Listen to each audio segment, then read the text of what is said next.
Vamos começando a nossa reunião dessa noite de domingo, início do mês de maio, nosso book club sobre o livro Persuasão. É um livro que achei desafiador. Eu demorei para conseguir iniciar a leitura. Eu tive que avançar um pouco no livro para conseguir ser fisgado e continuar lendo, e depois voltar no início para ter um apanhado geral. Não sei se vocês passaram por isso. Mas depois que eu fui fisgado, o livro mostrou-se bem interessante, bem desafiador, né? Reforçando algumas coisas que eu já sabia em os outros livros e também demolindo algumas ideias que eu vinha trazendo comigo em relação a como a importância da mensagem, a importância do como é falado e apresentado, é interpretado pelo nosso público. E para começar a nossa reunião de hoje, eu gostaria de chamar aqui a nossa timer da noite, a timer que vai ser a Lilian, que ela vai nos contar. Lilian, o que o timer vai fazer na noite desse domingo, nessa reunião? Boa noite. Hoje eu estou com a minha função de timer e hoje, em especial, vai ser muito difícil, né? Apresentar 2 capítulos em 3 minutos. Então, assim, quando der dois, vai ser 3 minutos. Com 2 minutos, o meu fundo vai ficar verde. Com 2 minutos e meio, ele vai ficar amarelo. E com 3 minutos, ele vai ficar vermelho, tendo mais 30 segundos para encerrar. Com exceção, assim, da Joelma, né? Ela vai fazer 2 apresentações, Joelma. Então, quando você apresentar o capítulo 7 e 8, eu vou contar os 3 minutos. Quando a minha tela sair do vermelho, eu vou iniciar uma nova contagem para você iniciar o capítulo 9 e 10, tá? Para ajudar. E é isso, gente. Uma boa reunião para a gente. Obrigada. Muito obrigado, Lilian. O livro vai ser distribuído com 2 capítulos para cada membro. Vamos analisar, então, os capítulos 1 a 14. E para iniciar, vamos chamar a Luana Costa, que ela vai nos contar como ela conseguiu ser persuadida pelos capítulos 1 a 2 e iniciar nessa missão de entender a importância da mensagem para os nossos espectadores. Luana, passa a palavra. Olá, boa noite a todos. Então vamos lá. Como até o Fernando havia comentado, realmente é uma leitura um pouco complexa. Então eu tive a mesma dificuldade de conseguir enganjar aí na leitura. Então vamos lá, iniciar. O autor Robert Cialdini, ele, bem no início do livro, ele relata que frequentou treinamentos de vendas para identificar técnicas de persuasão.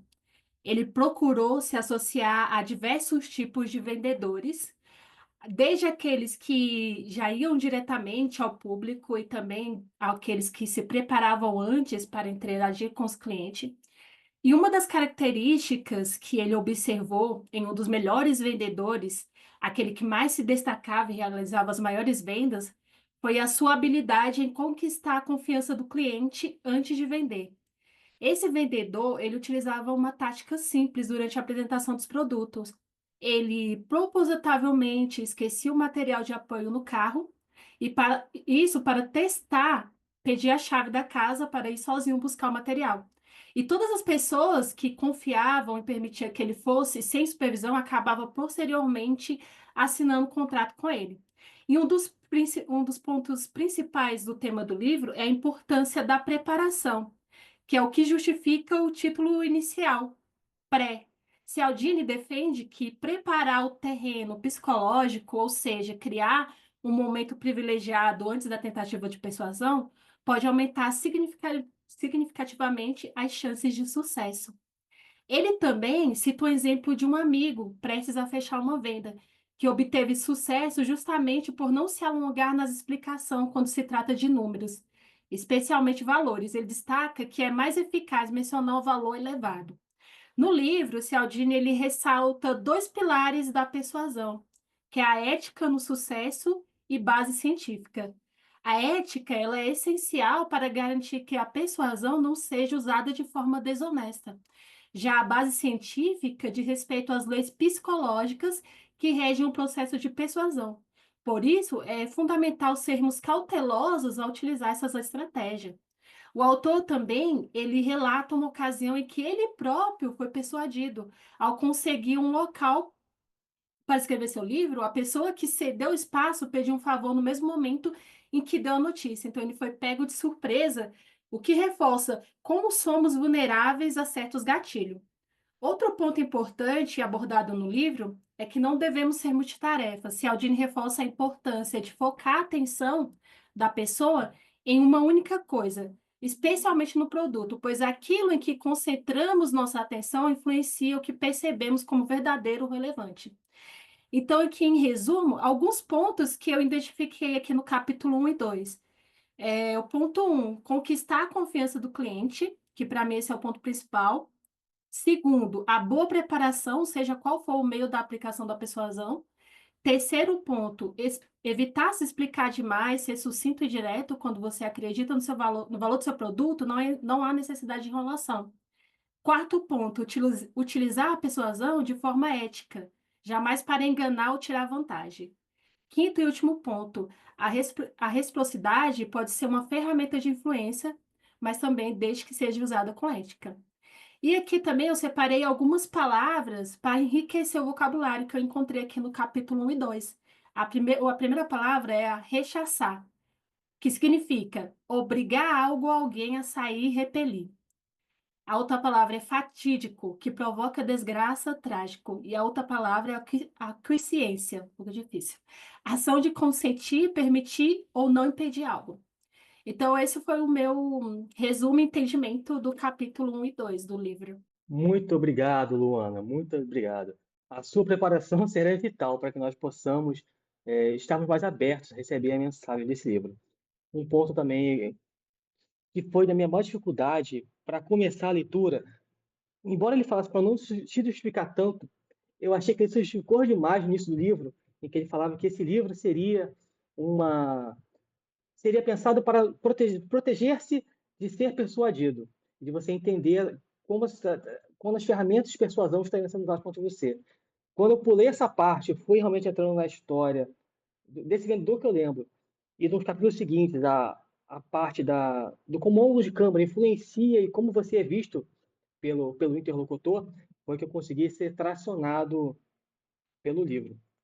Bom, e já que nós estamos preparados para receber a mensagem, vamos continuar e tentar entender melhor como a nossa preparação e a forma que o público nos vê, seja digital ou seja presencial, pode influenciar, até mesmo por ângulos de câmera, como a nossa mensagem é entendida. E para entender isso melhor, eu gostaria de chamar aqui a Aletheia Mello, que vai nos falar sobre o capítulo 3 e 4.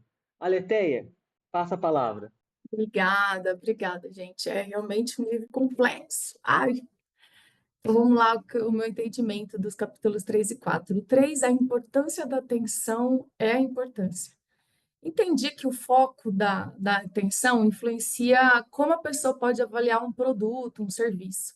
Se o foco for direcionado para características positivas, as pessoas tendem a avaliar de forma favorável. Por outro lado, se a atenção for direcionada para negativa, ou neutra, a avaliação fica menos favorável. Então, o importante de uma pesquisa de satisfação não é deixá-la muito neutra ou comparativa aos concorrentes, mas sim mais direcionada. Em vez de perguntar, por exemplo, você gostou desse produto? Perguntar o que você mais gostou neste produto. As chances dessa avaliação serem mais direcionadas de acordo com o que você precisa saber do cliente e até provocar o mais entusiasmo por conhecer mais o produto ficar maior. Ele também trata que é por isso também que, pela importância da atenção, que uma venda não se fala dos pontos negativos, o que é óbvio. Por exemplo, se alguma coisa for muito trabalhosa para uma implementação, você não destaca isso, mas foca no produto, até porque o cliente já tem uma noção sobre isso, e não é porque você quer evitar trazer o ruim do produto. Como a Luana falou, ele enfatiza a ética, mas é para deixar fora do foco, justamente para não dar importância para o que não importa agora na negociação. E aí ele traz, assim, como uma ferramenta, trazer facilitadores, como um passo a passo, uma capacitação, para trazer um algo a mais e focar na importância do que você está direcionando ali na negociação. Então, para ele, Se um comunicador ou um vendedor consegue fazer o público, o cliente, se concentrar em um elemento chave de uma mensagem, a pré-carrega com a importância necessária, tornando mais viável a informação ou a venda. Ele também conta muitas histórias para chegar até aí, então eu não vou falar sobre isso, senão a gente não vai, mas ele traz um evento com a Rainha Elizabeth, ele fala do Kahneman, ele fala também da mídia, quando ela enfoca em alguns episódios muito drásticos, como isso direciona o pensamento das pessoas. E no quarto, o que é focal é causal, ou seja, o que está no centro da nossa atenção tende a ser visto não só como mais importante, mas como causa de eventos e resultados que vêm depois. É o viés do foco. Então, se ele traz muito a questão do direcionamento, de como a gente está olhando. Se eu olho uma discussão do lado de fora, focando em uma das pessoas, eu tendenciarei a entender que ela está dominando a discussão. Se eu inverto o foco, eu acho que é a outra que está dominando o assunto. Então, ele trata isso e traz exemplos como aquelas confissões sob pressão. Então, ele traz diversas histórias. Mas a conclusão que eu tiro daqui é o que o nome mesmo diz, que é um viés no foco e dá a importância ao que é devido, ser sucinto no final das contas. Volto para você a palavra, Fernando. Muito obrigada, Leteia. Realmente, o que é focado é o que vai ser percebido, né? Isso vai ser percebido à medida do que está sendo, do que está querendo ser visto, ou se nós não soubermos o que foi direcionado à nossa atenção. Ele até conta uma história também no início desse capítulo 3, que é sobre os anúncios, que fala sobre os anúncios que eram mais vistos, mas que chamavam menos atenção, não eram lembrados.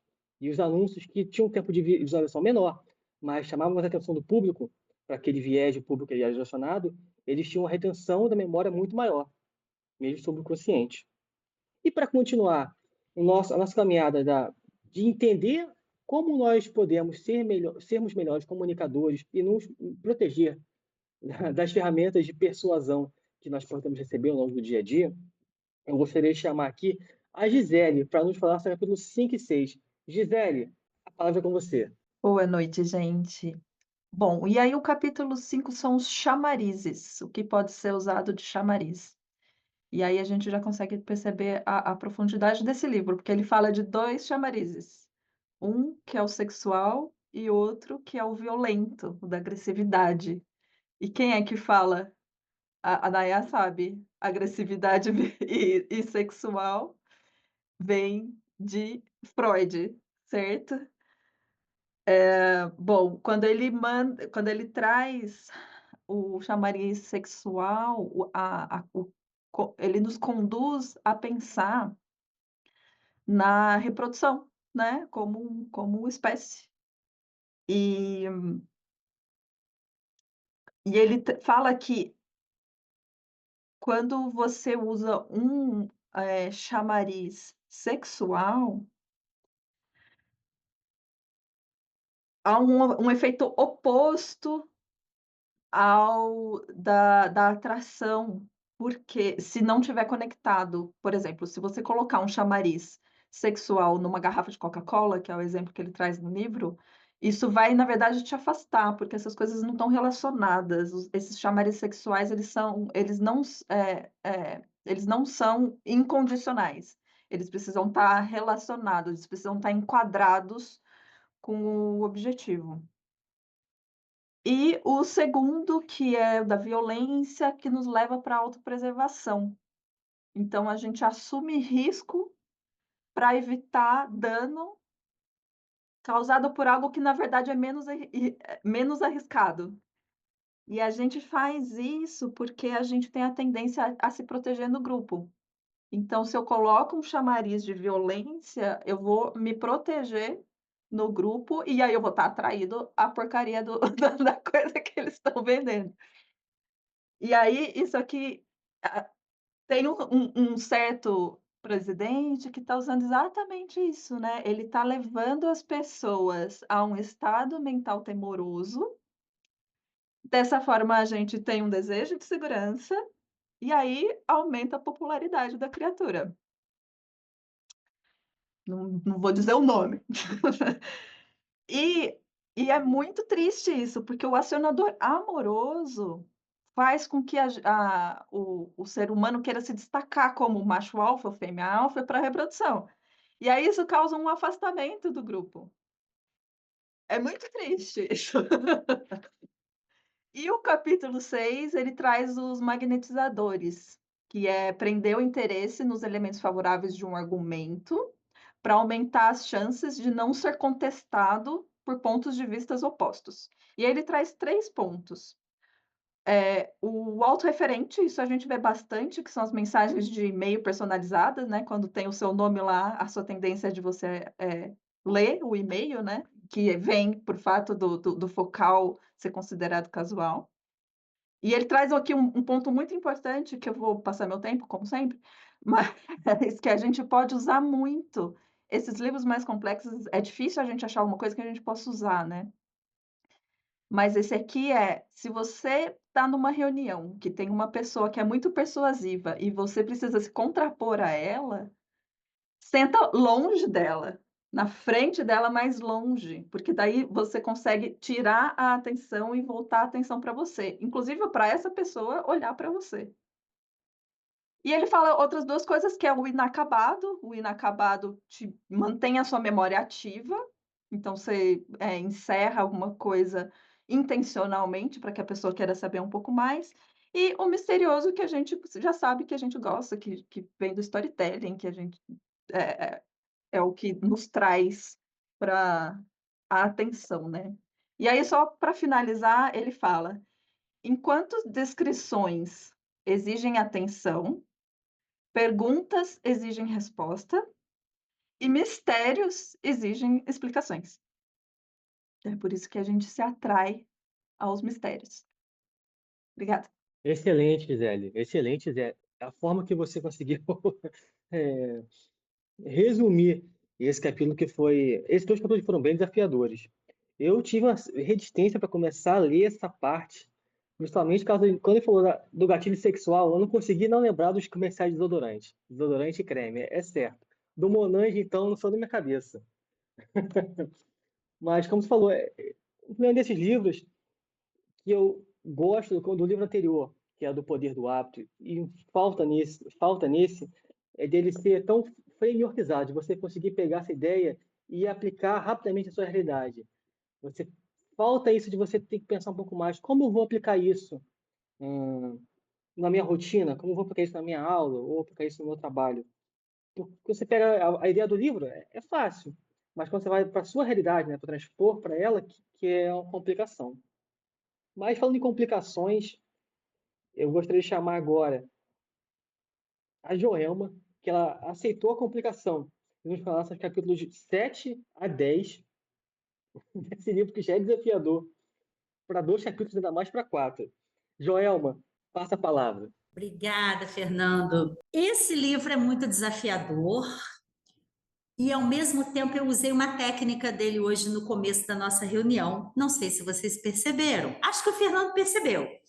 Eu usei uma frase forte, falei: olha, Fernando, você está trucidado, nem lembro qual foi a palavra que eu usei, no meio de tantas mulheres, por você ser o único homem aqui e todas as demais serem mulheres. Essa é uma das questões que são abordadas no capítulo 7, em que ele narra o quanto é relevante que nós tenhamos atenção às palavras, que as palavras, na verdade, a linguagem, ela é muito mais influenciar do que proferir uma ideia ou transmitir uma mensagem. Aquele clássico conceito que a gente aprendeu na escola, quem estudou comunicação, ou quem fez qualquer disciplina ligada mais à área humana, que a linguagem é o efeito de transmitir, receptor, mensagem, esquece tudo. No código da persuasão, a linguagem ela é um mecanismo de influência. E as palavras têm o imenso poder. Portanto, você deve usar as palavras no sentido mais positivo. E ele dá aquele exemplo de equipes de marketing, equipes de vendas que usam palavras extremamente rudes, como vencer, derrotar, capturar, ultrapassar. se referindo ao trabalho ou se referindo à meta que está sendo perseguida. E o exemplo que ele conseguiu assimilar, participando de alguns eventos da área de saúde, é que havia toda uma preocupação de ressignificar, ainda que o sentido fosse de ter uma vitória. Em vez de superar, vencer, conquistar, era vamos alcançar, vamos encorajar. Em vez de vou derrotar o meu concorrente, quero estar distante do meu concorrente, portanto, eu à frente, ele atrás, mas eu uso mais a palavra me distanciar do concorrente do que suplantá-lo. Um outro aspecto que é falado no capítulo 7 é o quanto a gente tem que ser simples, direto e usar as coisas fáceis. Ele traz alguns exemplos muito curiosos. Por exemplo, até entre estrangeiros, várias pesquisas que pessoas que tinham nomes mais fáceis de pronunciar, pessoas que tinham nomes mais simples, geralmente constavam nas listas das pessoas mais bem-sucedidas de uma determinada categoria.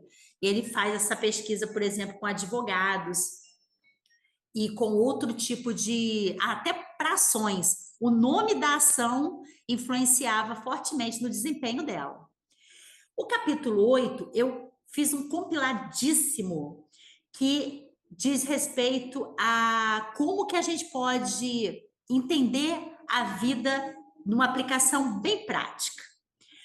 Para você cultivar a positividade, em primeiro lugar, comece seu dia contando suas bênçãos, sendo grato, elencando as coisas que estão ao seu redor e que estão fazendo sentido. Cultive o otimismo em todas as situações e rejeite o negativismo, principalmente quando você está tratando dos problemas. E aí ele traz um exemplo uma sessão de exemplos que ele fala, o fato dele simplesmente se sentar numa determinada escrivaninha, ao invés de outra, fez o livro ter muito mais sucesso. E aí, já zerando meu timer e indo para o capítulo 9, a gente consegue entender que, por meio das pesquisas, as coisas violentas, as coisas agressivas, tornam com que as pessoas se comportem de maneira similar. O exemplo do telejornal, né, que a Fernanda abordou, eu não consigo assistir nenhum telejornal sem colocar minha tecla SAP. E você vê, tenta fazer um resumo assim, quanta desgraça, e no meio vem uma notícia boa, depois vem uma coisa fofinha e termina com desgraça de novo. É sempre o mesmo roteiro. É como se fosse uma fórmula de bolo que é usada no noticiário. Por quê? Porque tem uma persuasão ali envolvida, tem uma mensagem de domínio, de poder que está sendo passada no meio daquele dia a dia, no meio daquele corriqueiro. O capítulo 9 traz que a fórmula do se, quando, então, nos coloca em alerta máximo. Então, quando você está numa ação que necessita da sua atenção, de ser produtivo, de estar direcionado, é muito mais fácil, de uma forma geral, quando você pensa nas coisas mais pesadas do que nas coisas mais fofinhas. E esse é um dos grandes mecanismos de persuasão que é utilizado por aí. Caminhando para o capítulo 10, ele traz uma coisa que eu achei bem interessante. Toda vez, não sei se vocês tiveram a curiosidade de ver algum podcast de resumo sobre esse livro, quase todos eu vi uns 3, porque eu fiquei com uma certa preguiça de ler assim, absolutamente. Eu tive o mesmo fenômeno do Fernando, né? Aí eu falei, deixa eu dar uma resumex aqui no podcast, depois eu me concentro novamente. E quase todos os podcasts trouxeram os 6 elementos da persuasão que estão presentes no capítulo 10, que ele fala, ele vai, na verdade, costurando esses 6 elementos em todo o livro, né? Que são a reciprocidade, você é impelido a agir de forma recíproca quando você recebe algum benefício de alguém, aqueles exemplos clássicos da amostra grátis do supermercado. Afeição, você criar relações, é muito mais provável que você seja bem-sucedido numa negociação se você já conhece a pessoa, já criou algum tipo de vínculo com ela, ainda que seja o mesmo time de futebol. A aprovação social, a questão da hierarquia, do poder, da organização social. Os promotores, a aprovação social, peraí. A escassez, é o último, é o mais importante. Quando você está lá no Booking, né, só tem mais um uma hospedagem nessa categoria, faça agora a sua reserva. Além da questão da autoridade, pessoas que têm um cargo, uma posição social, um diploma, elas não são muito questionadas, por mais absurda. Quem é que é capaz de questionar um médico dentro do seu próprio consultório? Difícil, né? E, por fim, o último é a coerência. A gente quer sempre ser coerente, a gente quer sempre ser muito bem relacionado para persuadir outros. Portanto, por que não saber dessas ferramentas para tentar ser menos persuadido? Porque não ser persuadido é impossível. Devolvo para você, Fernando. Muito obrigado, Joelma, muito obrigado. Essa frase ficará marcada nesse encontro. Para ser menos persuadido, porque não ser persuadido é impossível. E para tentar ser menos persuadido, eu vou chamar uma pessoa aqui que sempre vai nos persuadir a ler um pouco mais e um pouco melhor. Vou chamar agora a Laura para falar. Laura, como nós podemos persuadir um pouco mais os capítulos 11 e 12? Passa a palavra. Obrigada, Fernando. Eu acho que eu fui a pessoa que terminou o livro porque eu comecei a ler em janeiro.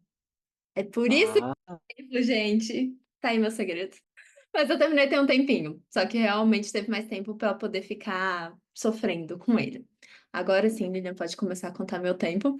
Capítulo 11 e 12, mais ou menos o mesmo tema. Os dois são sobre unidade ou união. O 11 vai muito sobre o estar juntos.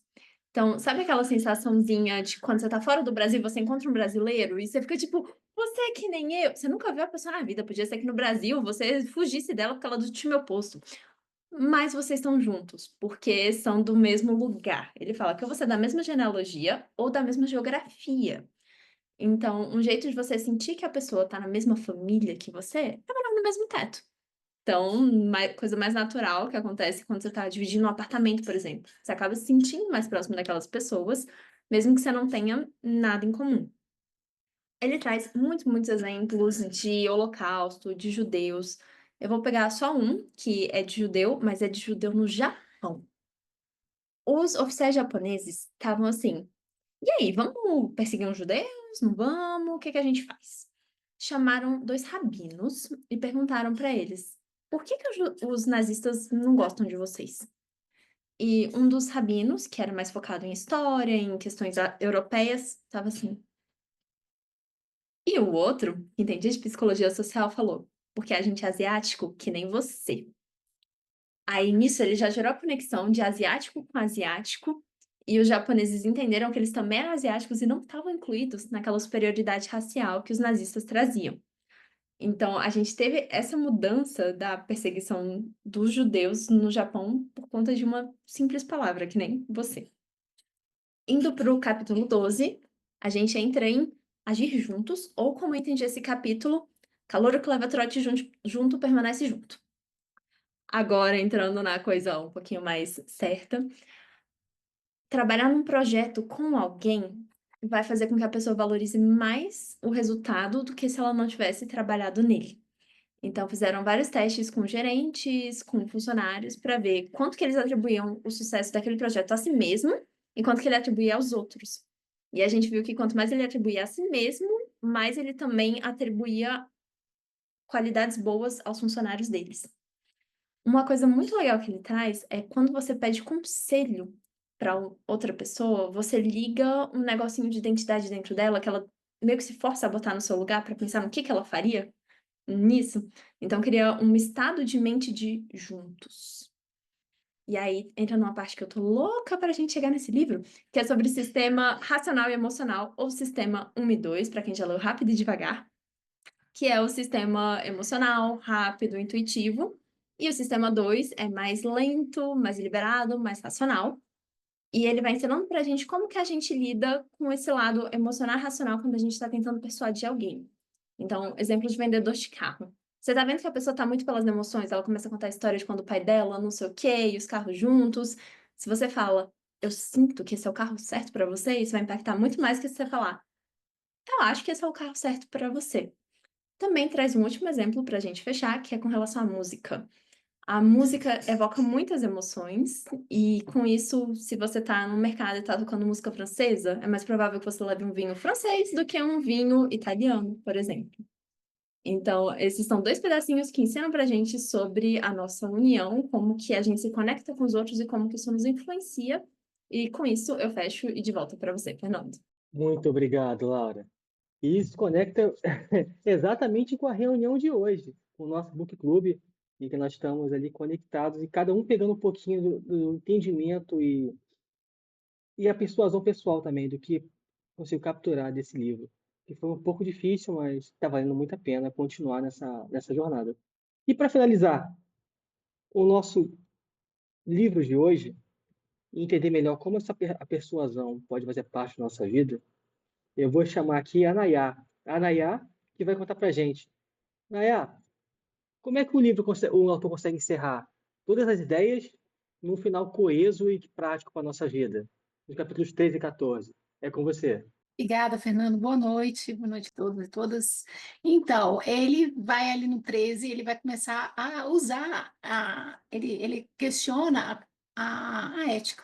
Ele convida ali para o uso da ética de persuasão, tá? E a grande pergunta é certo usar essas técnicas psicológicas que vocês colocaram aí, né, para a gente, uma das técnicas para influenciar as pessoas, mesmo antes que elas saibam que estão sendo persuadidas? E aí ele vai compartilhar algumas experiências que ele teve, principalmente com o tour que ele fez, né, do livro, com jornalistas que se questionaram a revelar essas estratégias e que se não estariam armando profissionais antiéticos. No passado, ele até fala que respondia que o livro era também uma ferramenta para os consumidores se defenderem, para você saber, para você se defender. No caso aqui, ele justifica que enfraquece. Poucos profissionais conhecem essas táticas e muitas delas não agem, não atuam inconscientemente nas pessoas. Ele também argumenta no impacto econômico negativo da desonestidade. Ele diz que empresas que usam essas práticas antiéticas podem até lucrar a curto prazo, mas enfrentam aí danos duradouros à reputação, perda de clientes e prejuízos bilionários, no caso da Volkswagen. E aí eu fico me perguntando, esse livro foi escrito em 2017, então a gente já está em 2025. Isso mudou muito também, porque hoje o público está muito, muito ciente e cada vez mais perto das informações. Então, isso pode também ter mudado muito. E ele apresenta, como sempre, pesquisas, né, que mostram que ambientes de trabalho antiéticos afetam o desempenho de funcionários, aumentando assim o estresse moral que ele usa, né, incentivando aí a rotatividade e favorecendo as fraudes internas. Assim, empresas que toleram trapaças acabam sendo traídas pelos seus próprios funcionários, e a conclusão desse capítulo é que ganhos desonestos são prejuízos desgastados. Indo para o capítulo 14, aí ele fala já no pós-persuasão, que são os efeitos posteriores. E a pergunta aqui é, após o impacto da persuasão, como garantir que essas mudanças de comportamento sejam duradouras? E ele mesmo coloca aí duas estratégias. Uma é o compromisso ativo, quando alguém age de acordo com uma ideia, tende a mantê-la. Um simples exemplo disso seria pedir ao paciente que ele preencha o próprio cartão de consulta para reduzir essas faltas em clínicas. Aí você tem o ato que gera um compromisso.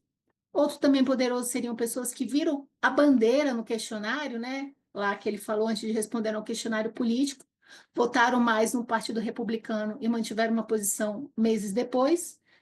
E isso fortalece, fala o quê? A ação fortalece a crença. E o 2 seria o controle dos sinais ambientais. Ao controlar o ambiente, é possível reforçar continuamente certas ideias. E aí foi um experimento com os médicos que eu fico assim de cara até hoje, por mais que tenha as pesquisas, as pessoas ainda não lavarem as mãos, né? Isso aí é terrível. Lavar a mão protege seus pacientes. Foi muito mais eficaz do que protege a você. Pequenos lembretes visuais têm grande poder de direcionar comportamentos. Aí eu lembro da minha empresa que essa semana passada, começou a colocar um monte de coisa assim, exatamente para use o banheiro de forma, né, bem positiva aí, com certeza isso ajuda bastante. E aí estamos com o vermelho já. Então, resumindo, o autor conclui que somos dependentes, em grande parte, da nossa atenção no momento da escolha. Por isso, ao saber canalizar, né, essa atenção, seja em nós mesmos, seja em nossos interlocutores, podemos cultivar mudanças mais éticas e sustentáveis. E puxando, claro, para o nosso Toastmaster, fiquei imaginando aqui algumas maneiras da gente usar isso praticamente aqui. Eu, como VPE, vou usar todos esses 6 aí que a Joelma acabou de colocar, a gente sempre usa, a gente sabe que... mas eu acredito de um lado ético positivo, só para a gente realmente ter boas reuniões aí para o nosso Toastmaster. E de volta para você, Fernando. E mais uma coisa, foi um livro muito difícil também para mim. Não foi fácil. De volta aí para vocês. Muito obrigado, Naya. Obrigado por encerrar de forma tão leve, com chave de ouro, o nosso encontro de hoje e todas as informações, né? E assim como você, se fosse para resumir esse livro em 2 palavras, seriam foco e intenção. O foco de saber qual a mensagem de que nós teremos que escolher e a atenção, ter sempre a noção de onde nós estamos depositando a nossa atenção. Fora isso, eu deixo a pauta aberta agora para comentários, dúvidas. Mas alguém foi tão difícil assim a leitura desse livro quando foi para nós? Alguém foi fácil ler esse livro, não teve dificuldade, conseguiu ser persuadida a terminá-lo? O que vocês acharam? Nossa, eu achei duro. Nossa, gente, eu acho que é porque é muito prolixo. Sim, acho que vai indo nas histórias e não linka exatamente qual é seu raciocínio quando dá um exemplo. Sei lá, por exemplo, da Elizabeth, eu continuo sem entender por que ele está... Tudo bem que tem a ver com importância, não sei o que lá, mas pareceu mais que ele queria contar todos os causos de sua vida, sabe? Eu acho que metade do livro ajudava mais do que... Não gostei, vou falar. É a técnica de persuasão, né? Deixar incompleto, que daí você se sente Ai, De motivada mistério. De mistério. a continuar. deve ser, ô meu pai. Eu linkei bastante esse livro com técnicas de gamificação. Eu não sei se alguém aqui já viu sobre isso. E aí, a gente sempre, quando está estudando gamificação, a gente fica com essa coisa da ética na cabeça, né? O quanto que é ético a gente usar essas técnicas para influenciar. E aí, a verdade é que a saída da gamificação é que você escolhe fazer parte. Só que, claro, se é usado de maneira ética, né? Por exemplo, eu sei que a Petrobras tem um grupo grande de gamificação, mas é muito divulgado que aquilo é gamificação, que está sendo usado. Então, você escolhe fazer parte daquilo, não é oculto, né? O problema é quando é oculto. Mas em empresa você escolhe? Você escolhe trabalhar lá ou não. Ou você, ou você segue e vai embora. Só se for por aí. Deixa ser uma escolha, deixa ser uma escolha. Por aí Deixa ser é uma escolha. verdade. Você pode aprender o normativo lendo, e você pode aprender fazendo um curso gamificado. Mas você vai ter que aprender. Que a gente é jogada no jogo. Já faz parte do jogo. Você escolhe saber que está jogando ou não. Mas eu fico sempre, é um tema para mim sempre que eu fico questionando assim, que a gente faz muitas coisas naturalmente, e aí quando existe muita explicação, muito termo técnico, parece que tira a naturalidade, parece que a gente está falseando todas as relações. Aí eu fico bastante desconfortável, assim, mas eu sei que é assim que é a realidade, enfim, como o mundo funciona. E talvez não seja tão simples e óbvio para muita gente e precise de livro para, enfim, ser natural. Me parece muito mais fácil de fazer quando não é ao vivo em cores, sabe? Vamos usar técnicas agora. Mas quando, sei lá, numa jornada do cliente, quando ele vai acessar seu site para fazer as compras, que aí se torna um ambiente em vez de uma coisa que você está ali pipocando na cabeça. Ou quando você está no trabalho negociando e aí você sabe de tudo isso e no calor da emoção você só vai no feeling. É muito difícil aplicar. Ali eu senti que ele falou muito para vendedor. E beleza, que às vezes a gente quer vender uma ideia, mas não não achei tão prático. E eu acho que daí ficou tão difícil para mim, porque eu não sou uma vendedora, mas não deixo de ser uma vendedora de outras coisas também, né? A gente acaba tendo que vender ideias, mas isso me deixa assim, eu fico muito cansada com isso, senhora. É cansativo para mim. Eu pensar que eu tenho que vender alguma coisa e perder, como a Letéia colocou aí, a naturalidade, a pessoa ficar pé atrás, o que que ela está querendo, né? Vender. Então, é sempre muito difícil para mim essa leitura a partir desse ponto de vista. Mas aí eu tentei também começar a abrir um pouquinho, expandir um pouquinho mais, até vendo um pouquinho o Toastmaster, como um Toastmaster pode fazer um discurso, né? E aí eu acho que...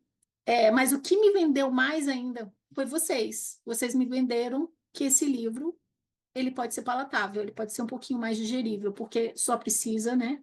Então, eu acho que foi a partir de vocês também, que eu acho que é o grande serviço daqui também, né? A gente está aqui como comunidade, né? E como autoridades e tudo que foi colocado, e é sempre muito bom, né? Ter essa... E é bom, sempre bom estar lendo outras coisas também, né? Então, o livro técnico também é bom, eu acho, porque eu vou muito para ficção. Eu acho que a gente até começou a discutir isso um pouquinho ontem. O Uhum. gramático a gente teve uma reunião ontem e o gramático acabou de falar assim, que foi o Vitor. O Vitor falou assim, seria legal a gente começar a ler outras coisas também. Mas também é bom, né? Saber das técnicas, até para evitá-las. É isso. Livro brasileiro, né? Porque a gente... O português, o Machado de Assis, né? De repente a gente ir além das fronteiras aqui também. Mas eu acho que é necessário também o livro técnico, que é o nosso objetivo aqui, nossa missão, entendeu? Mas fica aí também um próximo desafio para os próximos livros aí, quem sabe para o segundo semestre. tipo, um livro técnico, um livro mais... Distopia, por exemplo, eu acho o máximo. A gente, ano passado, fez bastante distopia, né? A gente pegou Foi. uma carreirona de distopia. Eu confesso para vocês que eu gosto de livros como esse, sabe? Embora eu tenha achado desafiador, eu acho muito, muito interessante, porque é muito, muito diferente do que a média de nós aqui faz, né? Nas nossas atividades profissionais. Mas quando você se vê como um líder, até mesmo uma pessoa que participa de um clube de oratória, de liderança, que exerce uma função, cara, como isso é aplicável no sentido de pensar um pouco mais estrategicamente sobre o que a gente faz. Porque a gente acaba, querendo ou não, Nayá, todos nós somos vendedores. E a gente foi criado, principalmente no Brasil, na nossa cultura, para achar que vender é uma coisa ruim, né? Ai, vendedor, lá vem você vendendo, como se vender fosse uma coisa ruim. Ora, nada fazemos e mais gostamos do que comprar. Logo, se você compra, alguém tem que vender, né? E a gente, quando pega um livro mais técnico como esse, se você der uma chance, tem muita coisa boa para ser aplicada. E não no sentido do não ético, até dessa discussão final que eu achei meio mimizenta, né? Assim, querendo se defender demais. Assume que dói menos. Ó, isso mesmo, a vida é assim, a neurolinguística está aí, a gente é bombardeado sobre isso em todos os fóruns, principalmente nesse mundo.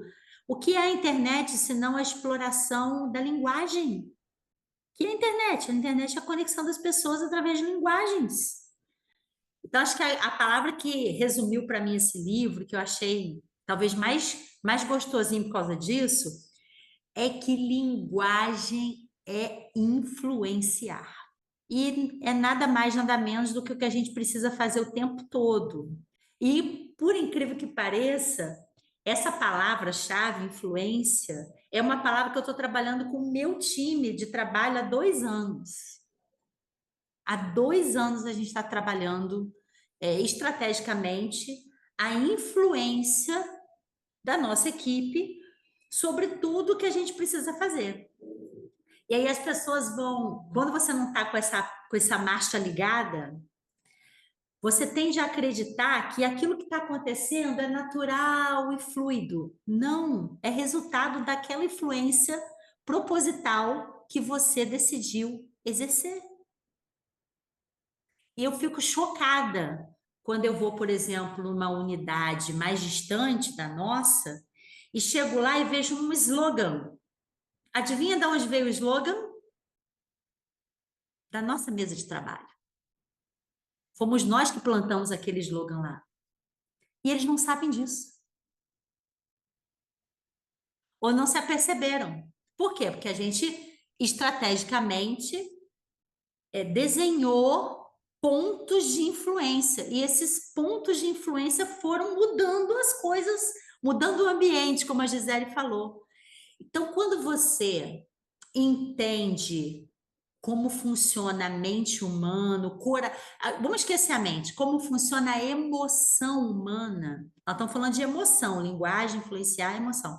Quando você entende como os humanos são influenciados, isso é aplicável de relacionamento amoroso à meta de trabalho, em todas as circunstâncias da vida. Então, esse tipo de livro me desafia muito. Eu falo assim, olha quanta oportunidade de você usar uma coisa mais inteligente para passar a mensagem que você está querendo. Quantas mensagens poderosas são perdidas por a mais absoluta falta de técnica de fazer a coisa adequada? Isso é muito, muito, muito poderoso. Então, eu confesso que ele é chatinho, ele é prolixo, sim, mas se você souber espremer o limãozinho, dá para fazer um pocketbook, assim, de dicas preciosas para você ver pelo menos uma vez por mês e não se esquecer delas, sabe? Eu achei delicioso ficar anotando as coisas que conectaram, assim, na sua própria percepção ou nas vivências que você já teve, né? Até gostei agora. Tá vendo? Isso é Me deu até persuasão. vontade de reler Eu o estou livro. Ó. Me persuadindo persuadiu vocês. a ler o livro. Persuadiu forte. Lê de novo o livro. Pega Tava um Hulk. caderninho, até ó. agora. Vamos Pega um fazer o próximo encontro do livro caderninho, novamente, cara. põe de lado Parte 2. assim, ó, e pega as ideias-chave só para você ver como é que isso vai transformar Gente, o tô jeitão que vocês fazem as coisas. até, gostei. Vou até escutar um podcast agora sobre. Book Club parte 2.